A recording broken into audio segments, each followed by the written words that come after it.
Tenth class السلام علیکم. یہ آپ کا لیکچر نمبر 12 ہے جس میں ہم آئلی زندگی کی اہمیت پڑھیں گے. پیج نمبر آپ کا 72 ہے.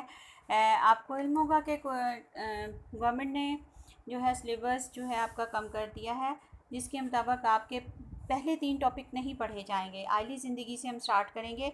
آئلی زندگی کا مطلب ہے کہ خاندانی زندگی.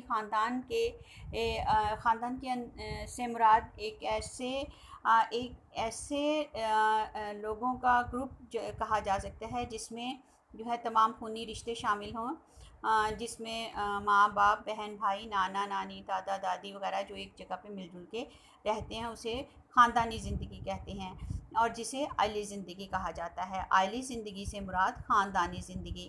انسان پیدائش سے موت تک ساری زندگی اپنے خاندان میں گزارتا ہے. خاص طور پہ مسلم معاشرے میں تو اس چیز کو بہت زیادہ خیال رکھا جاتا ہے کہ تمام لوگ جو ہیں وہ زندگی بھر اکٹھے اور ایک دوسرے کے عزت و احترام اور پیار و محبت سے میں گزار دیتے ہیں. خاندان کے افراد مختلف رشتوں کی بنا پر ایک دوسرے سے منسلک ہوتے ہیں، یعنی کہ جڑے ہوئے ہوتے ہیں. انسانی تمدن کی ابتدا بھی خاندانی نظام سے ہوئی. انسانی تمدن یعنی کہ جب انسان نے معاشرتی طور پہ تہذیب سے رہنا شروع کیا، تہذیب اور تنظیم سے رہنا شروع کیا، تو اس نے سب سے پہلے مل جل کر ایک خاندان کی حیثیت سے رہنا شروع کیا، اور اس کی بقا کے لیے بھی اس کا قیام ضروری ہے. یعنی کہ انسان کی بقا کے لیے بھی خاندان کا ہونا ضروری ہے کہ وہ ایک میاں بیوی، ماں باپ، بہن بھائی اور بچوں کے ساتھ ایک محفوظ اور حدود و قیود کے اندر جو زندگی بسر کرے گا، وہ جو ہے وہ معاشرتی طور پہ وہ ایک مستحکم خاندان ہوگا، مستحکم طور مضبوط اور برائیوں سے دور اور اچھی تربیت اور پرورش کا جو ہے وہ جانا جائے گا. معاشرتی طور پہ ایک جو ہے وہ پہچان جو اس خاندان کی یہ ہوگی کہ وہ بہترین خاندان ہے، کیونکہ اس کے اندر تمام رشتوں کا لحاظ رکھا جاتا ہے اور تمام رشتوں سے پیار و محبت اور عزت و احترام سے رہا جاتا ہے. گویا خاندان معاشرے کا بنیادی جز ہے. یہ ایک ایم سی کیوز بھی ہے، اور اس کو آپ اوپر والے بھی 4 لائنوں میں جو ہے وہ ایم سی کیوز ہی ہوں گے کہ آئلی زندگی سے مراد خاندانی زندگی. یہ ایک ایم سی کیوز ہے. انسان پیدائش سے لے کر موت تک ساری زندگی اپنے خاندان میں گزارتا ہے. یہ بھی ایم سی کیوز ہے. خاندان کے افراد مختلف رشتوں کی بنا پر ایک دوسرے سے منسلک ہوتے ہیں. یہ بھی ایم سی کیوز ہے. انسانی تمدن کی ابتدا میں خاندانی نظام سے ہوئی. انسانی تمدن کی ابتدا بھی خاندانی نظام سے ہوئی، اور اس کی بقا کے لیے بھی اس کا قیام ضروری ہے. مقامین بچانے کے لیے، یعنی کہ انسانی تمدن کو، تہذیب و تمدن کو انسان کی حیثیت سے بچانے کے لیے بھی کیا ضروری ہے کہ خاندان ہو، مضبوط خاندان ہو. گویا خاندان معاشرے کا بنیادی جز ہے. یہ بھی ایک ایم سی کیوز ہے. اور معاشرے کے اثرات خاندان پر بھی مرتب ہوتے ہیں. معاشرے کے اثرات: اگر معاشرہ سلجھا ہوا ہوگا، اس میں تہذیب اور تنظیم ہوگی. اس کے علاوہ کیا کہ اس کے اندر لوگ مل جل کر رہنے کے عادی ہوں گے، ایک دوسرے کا خیال رکھیں گے. اس کے علاوہ دوسرے قسم کی برائیاں اور پیچیدگیاں نہیں ہوں گی، اور روحانی طور پہ وہ اللہ تعالیٰ کے قریب ہوں گے، تو وہ معاشرہ جو ہے وہ بہترین معاشرہ ہوگا. معاشرے کی بنیاد خاندانی نظام اور مرد کے پاکیزہ آئلی زندگی پر، اور مرد عورت کی پاکیزہ آئلی زندگی پر ہے. یہاں پر ہم دیکھتے ہیں کہ مرد عورت کا رشتہ جو ہے وہ میاں بیوی کا رشتہ ہے، اور اگر میاں بیوی کے رشتے کے اندر اولاد سے محبت، شفقت اور بزرگوں کا احترام ہوگا، تو وہ ایک جو ہے وہ ایک ایسا خاندان ہوگا جس پر لوگ فخر کر سکیں گے. اس پاکیزگی کے متاثر ہونے سے پیچیدگیاں پیدا ہونے کے ساتھ ساتھ ایچ آئی وی، ایڈز جیسے مہلک امراض پیدا ہوتے ہیں. مسلم معاشرہ جو ہے، مسلم معاشرے کے اندر ہم دیکھتے ہیں، عام طور پہ بھی دیکھتے ہیں کہ ہم مسلم معاشرے کے اندر جو ہے وہ نہ صرف بچوں سے محبت اور شفقت رکھی جاتی ہے، اور اس کا ذکر ہمیں اپنی تعلیمات، اسلامی تعلیمات میں بھی ملتا ہے کہ چھوٹوں پر رحم کرو، دوسروں سے ہمدردی کرو اور بڑوں کی عزت اور احترام کرو. تو کیا ہے کہ یہی وجہ ہے کہ مسلم معاشرے کے اندر پیچیدہ بیماریوں کی جو ہے وہ جیسے H I V, AIDS, corona جیسی جو بیماریاں ہیں یہ کم ہیں. جبکہ جو حدود و قیود سے آزاد معاشرے ہیں، یعنی مادر پدر آزاد، جہاں پہ بچے کو کسی جگہ پہ روک ٹوک نہیں ہوتی، یا بچوں کی پرورش اور ان کی تعلیم و تربیت پر توجہ نہیں دی جاتی، تو وہاں کے جو معاشرے میں اور مسلم معاشرے میں بہت زیادہ فرق ہے جو ہمیں نظر آ رہا ہے۔ اس پر عمل نہ کرنے کی صورت میں معاشرہ کی شیرازہ بندی ناممکن ہے، اور معاشرہ انتشار سے نہیں بچ سکتا، یعنی کہ بدامنی پھیلی رہتی ہے۔ ہر کوئی جب خاندان میں صبح اٹھنے کے بعد سلام دعا اور آپس میں ایک دوسرے کا حال چال احوال پوچھنے کا اور مل جل کر رہنے کا تصور ختم ہو جاتا ہے، تو وہاں پر کیا ہے کہ معاشرہ جو ہے وہ انتشار کا شکار ہو جاتا ہے۔ ہر کوئی خود غرضی سے جو ہے وہ صرف اپنے آپ کو سنوارنے کی کوشش کرتا ہے۔ زوجین کا باہمی تعلق، زوجین کیا ہوں گے کہ آپ کے میاں بیوی۔ باہمی تعلق، ارشاد باری تعالیٰ ہے هو الذی خلقکم من نفس واحدۃ وجعل منها زوجها لیسکن الیہا، وہی اللہ ہے جس نے تمہیں ایک جان سے پیدا کیا اور اسی سے اس کا جوڑا بنایا تاکہ وہ اس سے سکون حاصل کرے، یعنی کہ گھر کے اندر رہنے والے تمام افراد جو ہیں وہ ایک دوسرے کے لیے سکون کا باعث ہو۔ اسی طرح نکاح ایک جوڑے کے درمیان عائلی زندگی کے جائز بنیاد فراہم کرتا ہے، اور اس کا باقاعدہ اہتمام کیا جاتا ہے مسلم معاشرے میں کہ ایک مخصوص عمر کے بعد جو ہے جلد سے جلد جو ہے جوڑے کو نکاح کے بندھن میں باندھ دیا جائے تاکہ اس سے معاشرے کے اندر کوئی بھی بگاڑ پیدا نہ ہو، جس کے نتیجے میں پاکیزہ تعلقات وجود میں آتے ہیں۔ یہ بھی ایک MCQ ہے۔ قرآن نے رشتہ ازدواج کو احسان کا نام دیا ہے، عربی سین کے ساتھ نہیں ہے، سواد کے ساتھ ہے، جس کا مطلب ہے قلعہ بند ہو کر محفوظ ہو جانا۔ یہ ایک علیحدہ سے MCQ آ جاتا ہے کہ قرآن مجید نے رشتہ ازدواج کو کس کا نام دیا ہے اور احسان کا مطلب کیا ہے۔ یہ ایک علیحدہ سے MCQ آ جاتا ہے۔ احسان کا مطلب ہے قلعہ بند ہو کر محفوظ ہو جانا۔ رشتہ ازدواج میں منسلک ہونے کے بعد زوجین محسن یعنی قلعہ بند یا محفوظ ہو جاتے ہیں۔ غیر اخلاقی حملوں سے بچاؤ کے لیے ایک مضبوط دیوار اور حصار مل جاتا ہے۔ حصار مل جاتا ہے یعنی کہ ایک ایسا پوائنٹ مل جاتا ہے جس کے اندر رہتے ہوئے سب لوگ جو ہیں وہ ایک صاف ستھرے معاشرے کو پروان چڑھانے میں اور اپنے نہ صرف خود برائیوں سے اور غیر اخلاقی حرکات سے بچ جاتے ہیں، محفوظ ہو جاتے ہیں، بلکہ اپنے ارد گرد رہنے والے لوگوں کے لیے بھی ایک مثال بن جاتے ہیں۔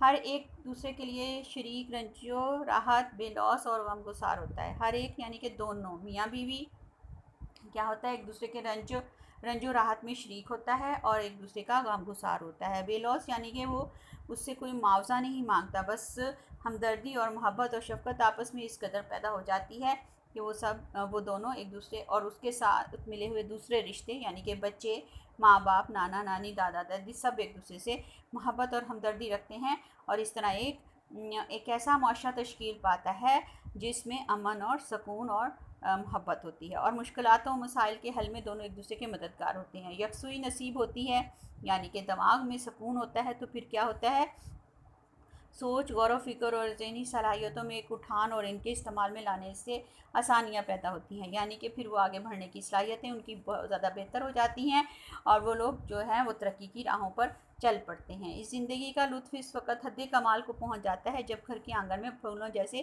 بچے آ جاتے ہیں جو والدین کے آپس کے تعلق کو اور مضبوط کرتے ہیں۔ ہر دو طرف سے محبت و احترام باہمی کا زمزم موزن ہوتا ہے اور گھر واقعہ ایک جنت نظر آتا ہے۔ ہر دو طرف یعنی کہ دونوں میاں بیوی کی طرف سے محبت اور احترام جو ہے ایک دوسرے کے لیے ہوتا ہے، باہمی زمزم موزن ہوتا ہے یعنی کہ ایک دوسرے کے لیے محبت و احترام ہوتا ہے اور گھر ایک جنت کا نمونہ ہو جاتا ہے، تو جس کی وجہ سے جو ہے بچوں کے اندر بھی وہی چیز آتی ہے، ٹھہراؤ آتا ہے اور وہ ترقی کی طرف بڑھتے ہیں، تعلیم اور علم جو ہے وہ بہت زیادہ حاصل کرتے ہیں اور پھر ان کے دماغ روشن ہوتے ہیں، وہ اپنی صلاحیتوں کو مثبت طریقے سے استعمال کرتے ہیں اور ان کے اندر جو ہے وہ آگے بڑھنے کا بہت زیادہ جذبہ ہوتا ہے۔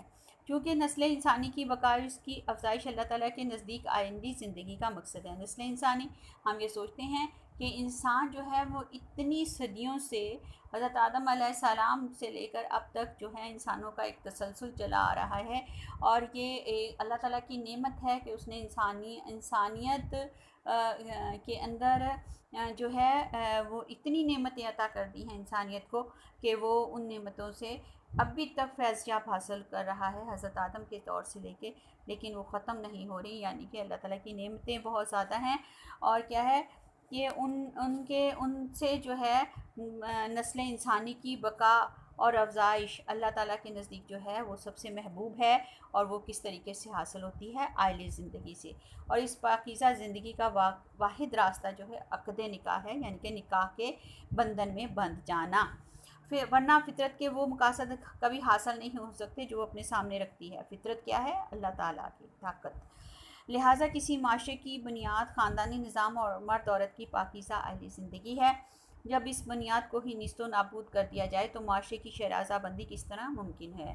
یعنی کہ ہمارا مسلم معاشرے کے اندر ہم یہ دیکھتے ہیں کہ خاندان اور اس کے اندر تعلیم و تربیت، تہذیب، پرورش، حقوق و فرائض یہ ایک خاص اہمیت رکھتی ہیں، جبکہ غیر مسلم معاشرے کے اندر اس چیز کی اہمیت کا اندازہ نہیں ہے ان لوگوں کو، تو اس لیے کیا ہے کہ ان لوگوں کے خاندانی نظام بھی اس قدر مستحکم نہیں ہے، جس کی وجہ سے وہ چیز زندگی سے حاصل نہیں کر پا رہے جو مسلم معاشرہ کرتا ہے۔ اللہ تعالیٰ نے شوہر اور بیوی کے تعلق کو محبت اور رحمت کا تعلق قرار دیا ہے، ارشاد ہوتا ہے، اور اس کی زیر زبر جو بہت دھیمی ہے، اور اللہ کی نشانیوں میں سے ہے کہ اس نے تمہاری جانوں سے تمہارے جوڑے پیدا کیا تاکہ تم ان سے سکون حاصل کرو، اور اس نے تمہارے درمیان محبت اور رحمت پیدا کی۔ وَمِنْ آیَاتِهِ أَنْ خَلَقَ لَكُم مِّنْ أَنفُسِكُمْ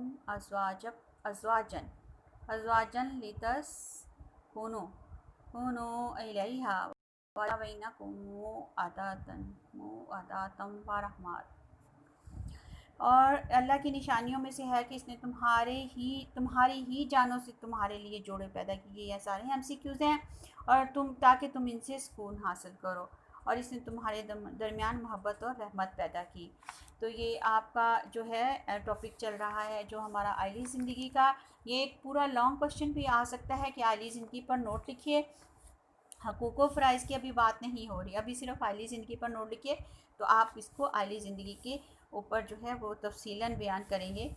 اگلے پیج نمبر 73 پہ ہم دیکھ رہے ہیں، گویا شوہر اور بیوی کا تعلق ایک طرف تو جبلت کی تسکین کا باعث ہے، اور دوسری طرف باہمی محبت اور اعتماد اور رحمت کا ایک رشتہ ان کے درمیان پیدا کرتا ہے۔ دونوں روحانی تعلق کی بنا پر شاہراہ حیات یعنی کہ زندگی کی راہ پہ ایک دوسرے کے ہم سفر ہوتے ہیں، اور ایک مقدس معاہدے کے تحت ایک دوسرے کے مونس اور غمخوار ہوتے ہیں۔ مقدس معاہدہ جو ہے یہ کیا ہوگا؟ نکاح، اور دوسرے کے مونس و غمخوار ہوتے ہیں، یعنی کہ ایک دوسرے سے ہمدرد اور محبت کرتے ہیں۔ اسی لیے اللہ تعالیٰ نے ایک دوسرے پر منصفانہ حقوق مقرر کر دیے ہیں۔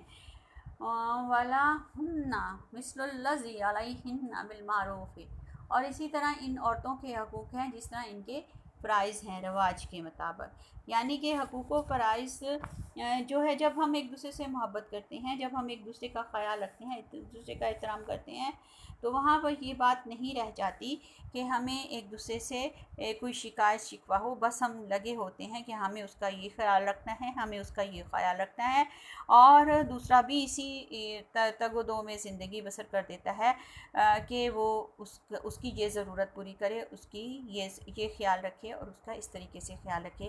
تو یہی جو ہے مسلم معاشرے کی پہچان ہے کہ مسلم معاشرے کے اندر جو ہے ہمدردی، محبت اور ایک دوسرے کی غم گساری جو ہے وہ اس قدر خاندانی زندگی میں، عائلی زندگی میں ایک رچ بس گئی ہے کہ وہاں پہ کہیں بھی جو ہے وہ کوئی بھی کمی بیشی دیکھنے میں نہیں آتی، اور یہ بہترین معاشرے کی عکاس ہے۔ یہ ٹھیک ہے 10th کلاس، یہ آپ کا عائلی زندگی کی اہمیت جو ہے وہ یہ ایک آپ کا پورا ٹاپک بھی ختم ہو گیا، آپ کا لیکچر نمبر 12 بھی ختم ہو گیا۔